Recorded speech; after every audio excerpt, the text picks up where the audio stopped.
Shalom jemaat yang terkasih, kembali lagi dalam renungan tekad temukan kebenaran Allah yang dahsyat. Mari kita berdoa.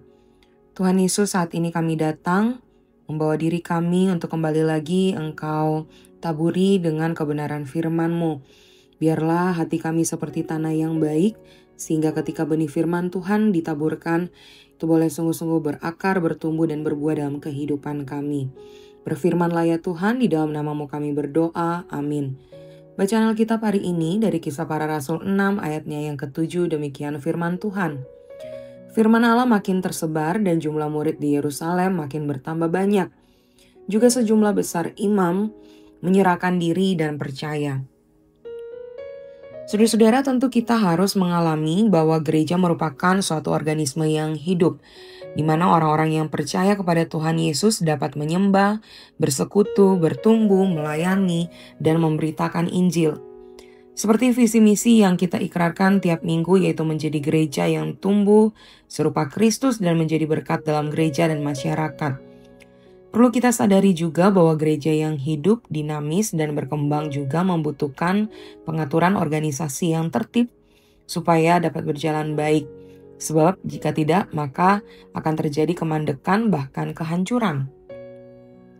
Dalam jemaat mula-mula, dalam tahun-tahun permulaan gereja memikirkan dan mengantisipasi dengan baik hal ini. Tentu saja saat jumlah jemaat masih kecil, maka urusan belum banyak dan para rasul masih dapat menangani banyak hal. Tetapi ketika gereja semakin bertumbuh menjadi besar jemaatnya, perkara gereja pun bertambah juga. Gereja mula-mula mengalami permasalahan ini di mana adanya jemaat yang berasal dari berbagai etnis dengan latar belakang bahasa dan budaya yang berbeda. Sehingga yang terjadi bahwa ada kebutuhan jemaat yang terabaikan, seperti pada janda Yahudi yang berasal dari luar wilayah, sehingga lalai dalam memperhatikan kebutuhan mereka. Menghadapi situasi demikian, mereka segera menyelesaikan dengan bijaksana supaya tidak memberi tempat bagi iblis untuk menghancurkan kesatuan dalam bergereja. Akhirnya mereka memilih 7 orang berkualitas, yakni punya karakter baik, penuh iman, penuh roh, dan hikmat untuk membantu mereka melaksanakan tugas pelayanan diakonia. Dalam pelayanan di gereja tidak bisa dilakukan secara sendiri, yang artinya para pemimpin tidak bisa sendiri melakukan segala hal, melainkan perlu memobilisasi dan keikutsertaan semua jemaat mengambil bagian pelayanan dalam segala bidang sesuai karunia masing-masing. Akhirnya semua kita harus bekerja sama dalam pelayanan ini, sebab semua pelayanan itu sama di mata Tuhan, tidak ada yang kecil atau besar, namun semuanya Tuhan perkenan. Dengan demikian, saat kita melakukan bagian masing-masing dan fokus sesuai dengan karunia kita percaya Injil terus tersebar dan banyak orang percaya kepada Yesus, sehingga misi penginjilan itu tergenapi.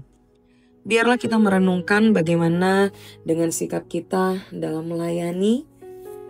Apakah hanya mau mengerjakan segala sesuatu sendirian karena sulit memberikan kepercayaan kepada orang lain? Kita perlu ingat kemampuan dan waktu kita terbatas. Mari kita belajar untuk percaya dan mengajak orang lain, agar kita bersama-sama dapat melakukan pekerjaan yang besar bagi Tuhan di dunia ini selama ada kesempatan. Mari kita berdoa. Tuhan, kami bersyukur untuk firman-Mu, dan kami juga mau sama-sama bersyukur dan berdoa untuk gereja kami di tempat ini. Tuhan kiranya akan memberkati setiap pemimpin gereja dan juga setiap kami jemaat yang ada.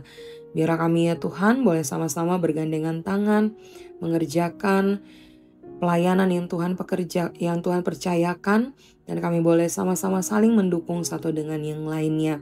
Kami berdoa juga untuk seluruh gereja Tuhan dimanapun berada. Biarlah ada kebangunan rohani di dalam setiap gereja-gereja.